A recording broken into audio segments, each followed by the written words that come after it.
Hey everyone, Dr. Erik here from MedBetter Health, and the topic I'm going to talk to you about is really important. How many of you are caregivers that take care of a person living with dementia? And how many of you have your loved one go to the hospital and things drastically change after hospitalization?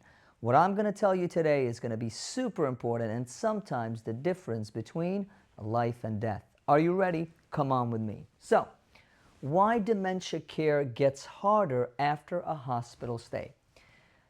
Doctor, this is very often where folks tell me, Doctor, my loved one went into the hospital and when they came home, everything was different.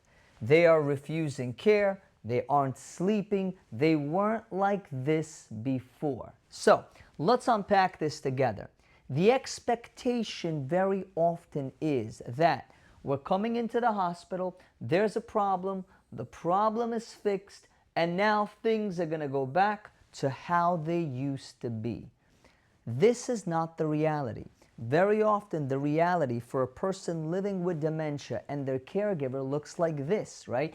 The hospital fixed the immediate illness. However, the transition home introduces a high risk period of what? What's the high risk period? Weakness, medication changes, which we'll talk about, and delirium. So discharge does not mean back to baseline right away. Now, sometimes it does, but many times it doesn't. So let's figure out why. What happens in the hospital? Your person is 85 years old. They have dementia, right? Now, all of a sudden, they have what? Unfamiliar staff that are coming in and out. There's alarms going bim, boom, right? Different types of sounds, different type of lights. There's no regular routine. There's an unfamiliar place. On top of that, some people going into the hospital are going for surgical procedures. So there's IVs, there's recoveries, there's anesthesia. Think about all of this sensory overload on a person living with dementia.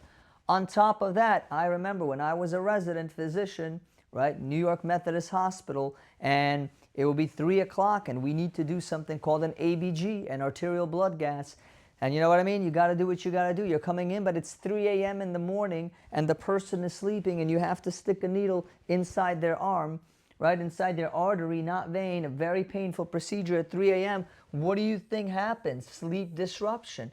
Oh, the blood pressure wasn't controlled. Let's come in at 6 a.m. or 4 a.m. and take their blood pressure. Let's take blood pressure every 4 hours. What happens? Vital checks. Noise. Roommates. You have a roommate, right, that's making noise, that's in pain, that's screaming, that's yelling. And the person living with dementia can't get a period of just normal sleep. All these things affect the mental status of the person living with dementia. And this is a big one, a huge one. Immobility, right? Someone has a pneumonia, someone has a fall, they're laying in bed, they're not getting up. That is very dangerous. In fact, I always tell everybody, and here's a clinical pearl for you. Mom and dad's in the hospital for pneumonia, they're laying in bed, you think it's okay, they're getting treatment. Your question should be, all right, how soon is it safe to get them out of bed and into the chair? Out of bed, into the chair, out of the chair and walking with physical therapy. The sooner they're able to, and the sooner you start to do that, the sooner you're bringing them back to baseline, because the longer the person living with dementia is laying in bed and not moving and not having any mobility, the more muscle weakness they're going to develop and the harder it takes to bring them back to their baseline. So some important things, and of course last but certainly not least are medication changes, right? New prescriptions that they never had. Polypharmacy. What does polypharmacy mean? Too many medications, right, in one bucket, and that bucket is where? Going into mom and dad's stomach, into their bloodstream. Sudden stops of medication they used to take before, right? You went into the hospital, things were chaotic, you forgot the list of meds that mom was taking. The hospital has an old list of meds that mom used to be taking, and now there's a sudden stop, for example, of something called Xanax.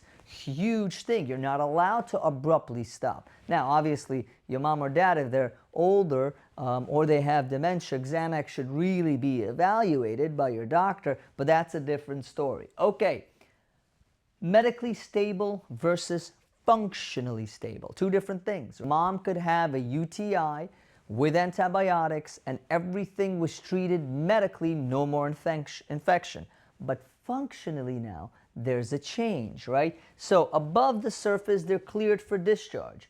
The hospital focus, rightfully so, is to stabilize the vitals, to treat the infection, to heal the wound, etc. However, underneath the surface, below the surface, there's the caregiver's burden, the home reality, weaker mobility, increased anxiety, new incontinence, medication side effects, fragmented sleep, and loss of daily routine. That's why, if you're a caregiver listening, very important before you leave the hospital that you sit down and you say with the case manager, with the doctor, a couple of things. Number one, I gotta figure out, okay, mom has a hospital bed here. Mom has certain things here. We don't have that at home. Is mom a safe discharge home? Do I have all these things when I come home? And that's a question you shouldn't feel shy asking. Do I have all the things I need when I come home so that I can have a smooth transition? Hold up a sec, doc. I know you started these 4 new medications. I'd like to sit down with you and to go through. Here's the list of meds mom came in on. Here's the list of meds mom is coming out on. Why are there these changes? Oh, you've added 3 new medications? What are the side effects? Are there interactions? Should I be expecting anything with these new meds and I should be on the lookout for? That is all gold. You need to make sure you have these conversations. I always say, you may feel uncomfortable. It may be a difficult conversation. You may feel that you are putting the doctor on the spot or the nurse on the spot. But what do I always teach you? It's better to have difficult conversations than to be in difficult situations. So don't forget that point. Now, moving on, the twin post-discharge vulnerabilities. Number one, we've talked about a little bit, but I want you to know this, very important. Medication risks. Hospitalization often scrambles regimens. Watch, keyword, underline this, closely. Watch closely for signs of sedation, dizziness, constipation, urinary retention, sudden confusion. And we've talked about this already, but make sure to reconcile all the new meds against the pre-hospital list of meds. Next, very important, mobility decline. As I mentioned before, but I'll repeat it again because it's super important, extended bed rest causes rapid functional loss. A patient who walked may need help transferring out. Anticipate that post-hospital you may have a higher fall risk, and therefore you may need certain equipment, certain home safety assessments and equipment to look out for that. All right, super important. Now, moving on. This is about you, the caregiver. The caregiver who literally goes above and beyond for their person living with dementia. And we know that 80% of all dementia care happens at home. So who's home? You, the caregiver, just like my mom and my dad, who are 70 years old, and they're taking care of my grandmother, who is 93 years old. How many of you guys, comment below, how many of you guys are caregivers that are taking care of their loved one right now in this very moment? How many of you recently, within this week, came out of the hospital? How many of you, after coming out of the hospital, don't know what to do? How many of you wish that there was someone you can talk to and not just wait for a week or two after you see your doctor after the hospital, but someone you can talk to who can actually explain this to you? Well, look, you don't have to wish no more. Thankfully, Medicare came out with a new incredible program. It's called the GUIDE model. It really stands for Guiding an Improved Dementia Experience. Who is this program designed for? It's designed for you. Who? You, the caregiver. Yep, you watching this video right now. And what does it offer you? Well, imagine having someone like me spend time with you on a monthly basis, go through all of these things, go through medications.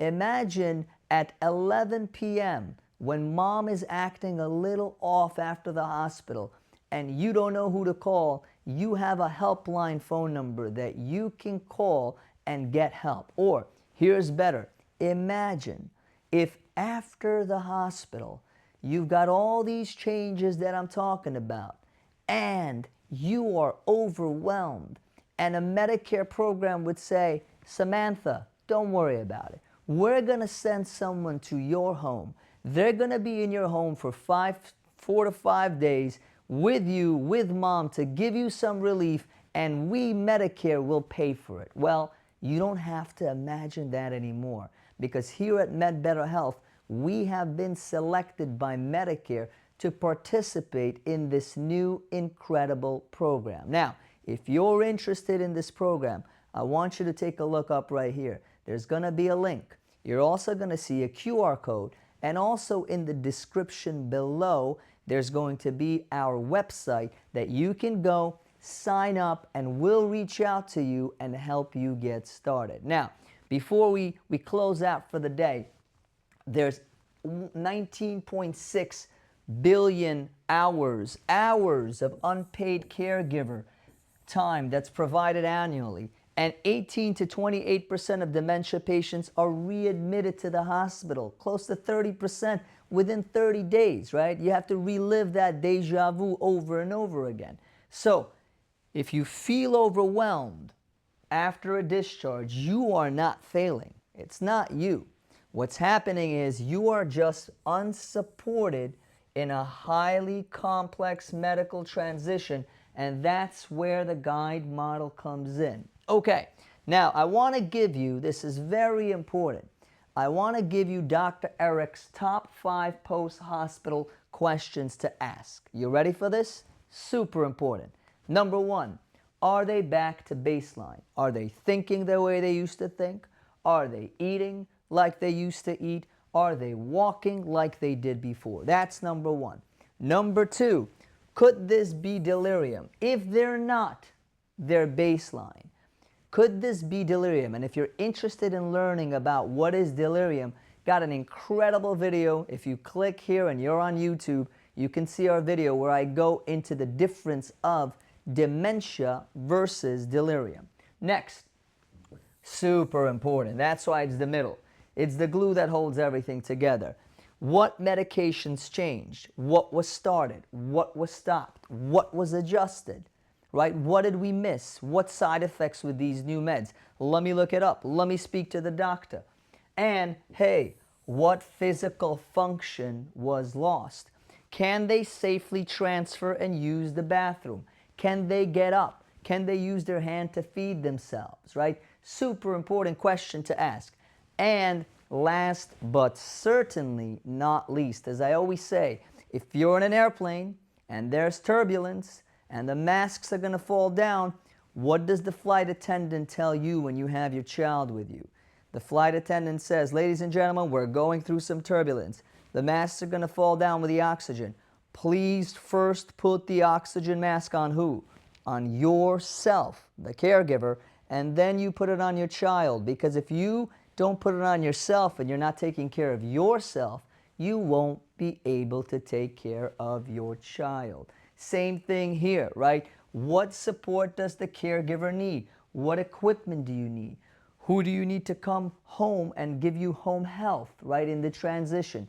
That's what the guide model is all about. So I hope you enjoyed this video. I want you to do a couple of things. Obviously, you need to find out about this new program.